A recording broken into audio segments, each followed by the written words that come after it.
WCBI News at 6 starts now. Good evening, everyone. The Columbus Police Department Overview Committee gets an update on the force and some future objectives. Chief Fred Shelton discussed a number of topics with the committee today, including the problem of officers leaving the department before the end of their contracts. He also shared information on positions available within the department, saying there are currently 35 entry-level positions open. He emphasized the need to reinforce to the public that information on crime and social media from social media is not always factual. When we see something on Facebook that don't look right, we go and we fix it and we put it out. So what I'm telling you is the most credible information you're going to get is from the city website or the official Columbus Facebook webpage or our Twitter account. And if you're interested in finding out more information about those openings at CPD, we have the information on our website, wcbi.com. A Macon tax preparer will spend 16 months in federal prison. Prosecutors say Shalene Ivory Farmer aided and assisted in the filing of a false tax return. Farmer managed ABS Tax Services. The business was raided by federal agents in April 2016. Investigators believe the fraudulent claims started in January 2012. False education credits, itemized deductions, along with business and farming losses were added illegally to tax returns. The total tax loss caused by Farmer, prosecutors say it was more than $1 million. She must also repay the U.S. government more than $236,000. 3 Louisville men are accused of breaking into an Ackerman pawn shop. 1 teenager is in jail. Now police are asking for the public's help to find 2 others believed to be involved. Travion Jones is charged with attempted burglary. The bond for him is set at $5,000. Jones, along with Kirsten Gill and LaJordan Coleman, are accused of breaking into Guns N' Roses pawn shop on February 1st. Police Chief Tim Cook says Gill and Coleman remain on the run. If you have any information on the whereabouts of these men, contact Ackerman Police or Crime Stoppers of North Mississippi. A Lowndes County bar fight lands an Aberdeen man in jail. 37-year-old Gary Taylor is charged with aggravated assault. Investigators say the brawl happened on the night of February 6th at Johnny's Bar. The victim was found outside of the building on the ground. He was later taken to the hospital and treated for facial fractures. Taylor was released on a $10,000 bond. Lowndes County Sheriff Eddie Hawkins releases a new image of the suspect believed to be involved in a recent robbery. Investigators say this happened at the Dollar General on Highway 45 near Columbus Air Force Base last Sunday night just before 10 o'clock. The man allegedly had a gun. Deputies believe he left in a small blue car with tinted windows. There's no word on how much money he got during that robbery. Anyone with information should call Golden Triangle Crime Stoppers. Now there's a new tool to help report those tips in Lowndes County. Instead of calling Crime Stoppers to share information, you can now text it thanks to an app called P3 Tips. The app allows the public to remain anonymous while submitting the information. Anything from pictures to videos can be sent in through the app. All you have to do is log on to the app, select the city and county where the crime is allegedly taking place. Choose the type of crime and type up a quick description detailing what's happening. It's very important now because people are utilizing technology everywhere they go. Everybody's got a cell phone in their hand. So being able to have access to this app and utilize this technology quickly can let us solve these crimes in a much faster process. I talk to a lot of kids who don't want to come by the police department or really don't want to call and talk to Crime Stoppers, but you can text all of your information and it's you and the computer. The P3 Tips app can be downloaded for free on Apple and Android devices.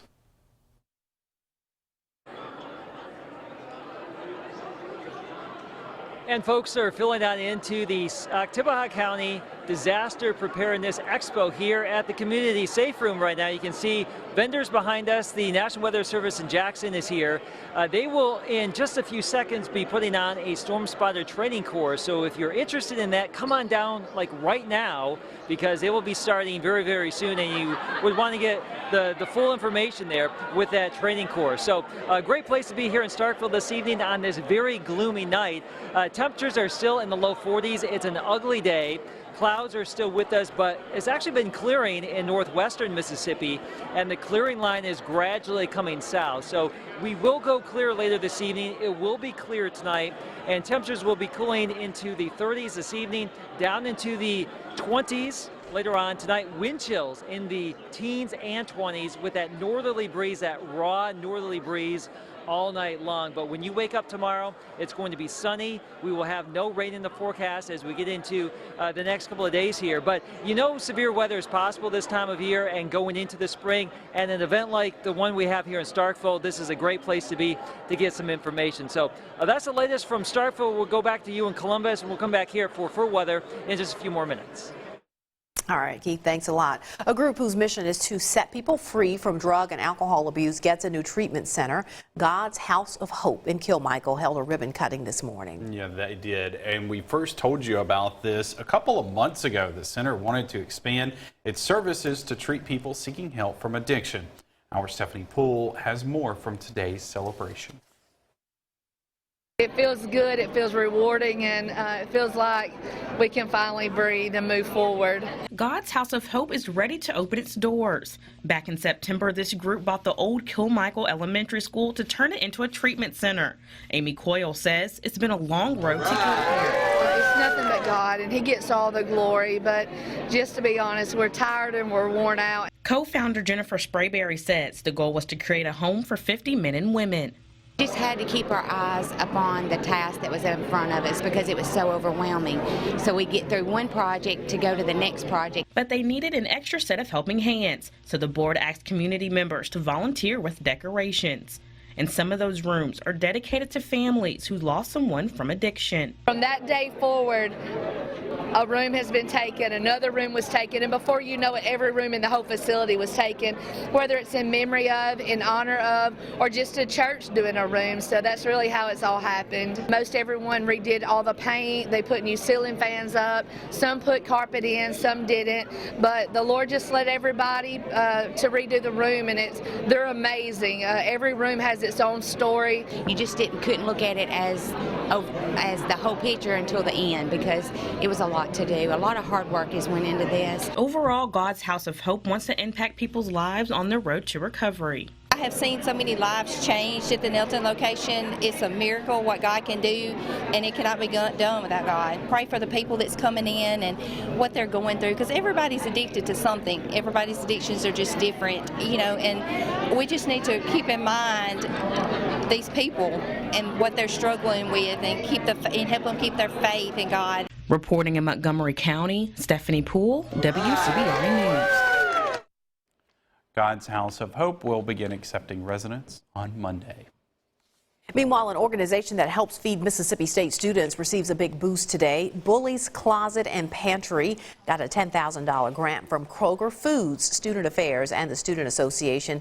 Help with the initiative. The goal is to meet students' basic needs while going to college. A number of students can't afford toiletries, and in some cases, they can't afford food. Research suggests about 30% of all college students fall into that category. This grant and other community partners make it possible to serve them. Kroger is 100% behind Zero Hunger, Zero Waste. And being here in the Starkville community, we most definitely wanted to uplift this community and bring that to the table. This gift that we're getting from Kroger really allows us to think about the future, think about how we can impact students in the long run and how we can make sure that this is here and we are supporting our individuals. Bully's Closet and Pantry opened last month. Samaria middle schoolers are going up against the big kids. It's like David versus Goliath with robots. We'll take a look when we come back. You're watching WCBI News at 6 with Andrea Self and Joey Barnes.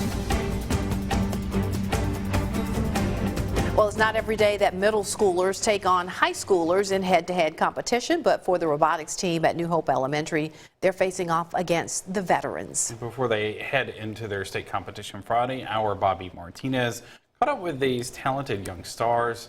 Bobby, how excited are they for their big competition? Guys, these kids are ready, and they aren't worried about the high school competition. They're confident in their work, and most importantly, they're confident in each other.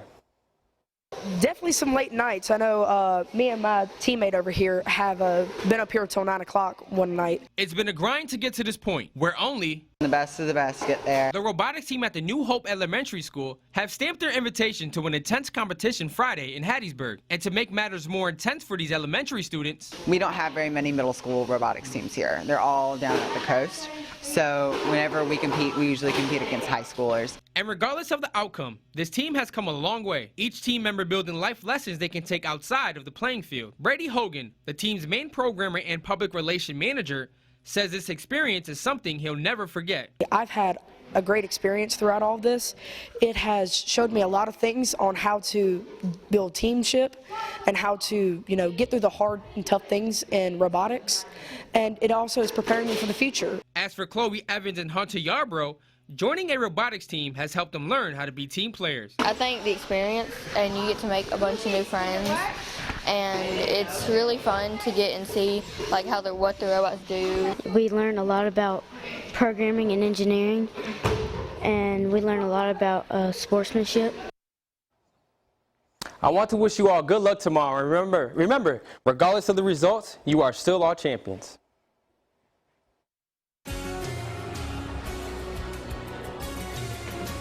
All right, get a kit, make a plan, be informed. 3 things that should be checked on your checklist here as we lead into spring severe weather season. I'm back with your full forecast from Starkville next. Your WCBI First Alert AccuWeather forecast with Chief Meteorologist Keith Gibson.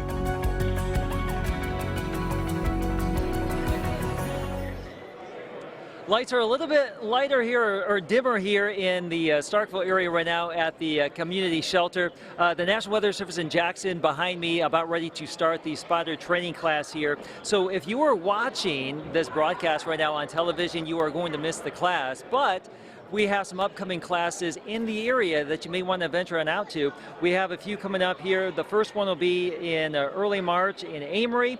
We have another one in Ackerman and another one in Tupelo. Again, the National Weather Service offices in Jackson and Memphis coming up in the North Mississippi, putting on some of those talks. And as we lead into March and April, that's when our severe weather season and tornado season really starts to ramp on up. And as we check out the climatology of the tornadoes here across the course of the year here in Mississippi, you can see a peak in April and also a peak in November. And really, we can get a tornado any day, any time, any month in the state of Mississippi and also in Alabama. That chart you see is basically the same for Alabama too. Speaking of Alabama, we're going to roll on over to Vernon to Durham's Pharmacy Saturday morning from 10 until noon, programming weather radios. If you already have a weather radio, just swing on by. We'll talk about weather in general and just have a good old time there at Durham's Pharmacy. Again, this weekend, Saturday at 10 o'clock in the morning. All right, let's talk about weather here. Our Alpha Insurance Camera Network, it's been gloomy all day long, and it's still dark and dreary out there. Temperatures are still in the low 40s, and we are gradually thinning out the clouds from north to south. The rain is done, and it is going to be gradually clearing later on tonight. Temperatures are in the low 40s for the most part right now, but the wind chill will be down into the 20s and teens later on tonight. So that is something that we will be not really liking when we wake up on our day on Friday morning. So for tonight, we're looking at lows down into the upper 20s in many spots here. Again, that wind chill factor will be an issue, but wall-to-wall sunshine all day long on Friday. We have not had a day like this probably since last Friday when it was sunny and chilly. Same story this Friday all the way across northeast Mississippi and west Alabama. Your weekend will feature a fair amount of sunshine here Saturday, low to mid 50s, mid to upper 50s Sunday, gradually increasing clouds on Sunday, but I think most of that rain's going to hold off, and we're really going to luck out with a decent weekend. Let's go right to your AccuWeather 7-day forecast and show you that we do have fairly dry conditions for the next couple of days. We will take what we can get from Mother Nature right now. Monday, there will be a chance for some rain and thunder. At this point, we don't think any strong to severe storms. Of course, any rain is not welcome. We'll keep watching it, though, and it could be a little bit cooler by the end of next week. But that's the lay of the land right now. We'll send it back to you over there in Columbus.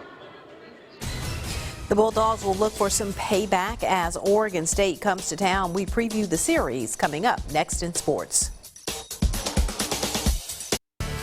WCBI Sports with Tom Ebel is brought to you by your local Ford dealers. Go further. The series almost 2 years in the making. Mississippi State head baseball coach Chris Lemonis saying this weekend's series against 25th ranked Oregon State was scheduled right after the 2018 College World Series.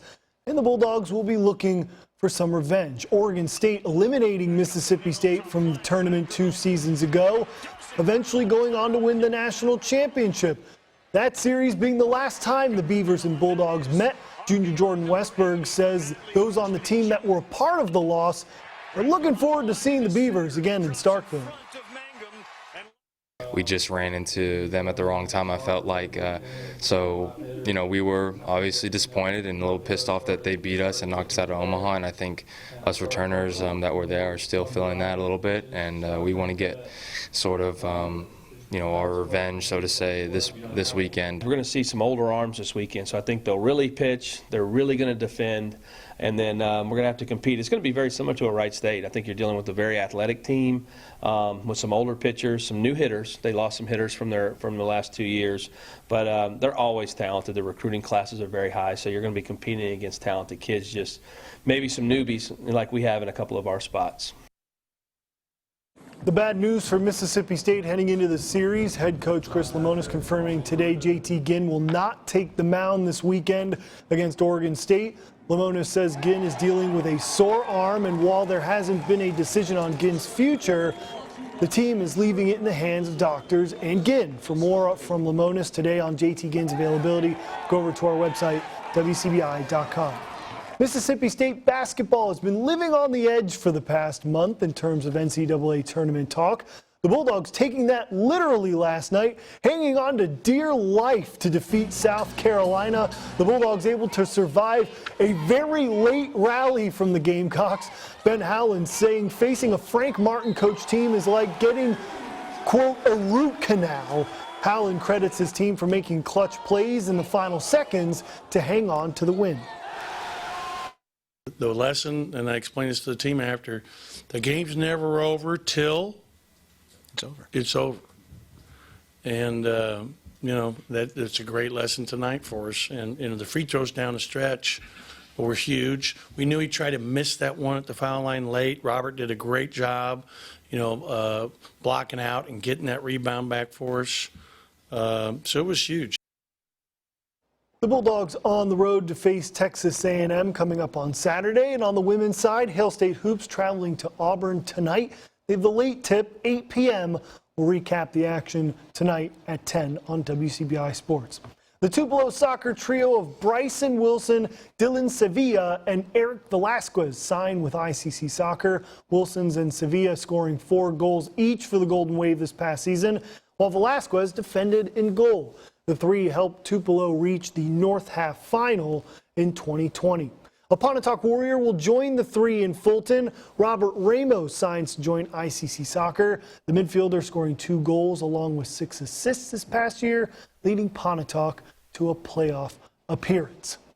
So big night of basketball last night, big night of baseball coming up this weekend. It's the best time of year, crossover year. Yeah. If only it would stop raining. Chris Lemonis said that today. He's like, hopefully we get some baseball games in and get that rain out of here for once. That would be great. We would love that. Yeah, absolutely. All right, we'll be right back. All right, it's time to put on your boogie shoes because the three of us, in fact, have boogie shoes.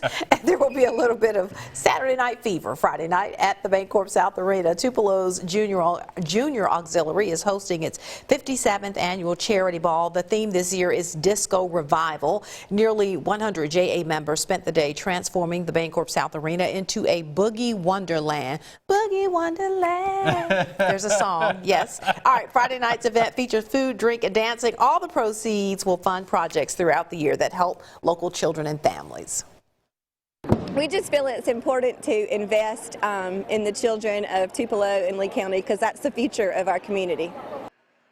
And tickets are $50 and can be purchased at the door. The Citizen of the Year will also be announced. Let me just tell you, a disco event is my kind of party. Yeah, you and our producer.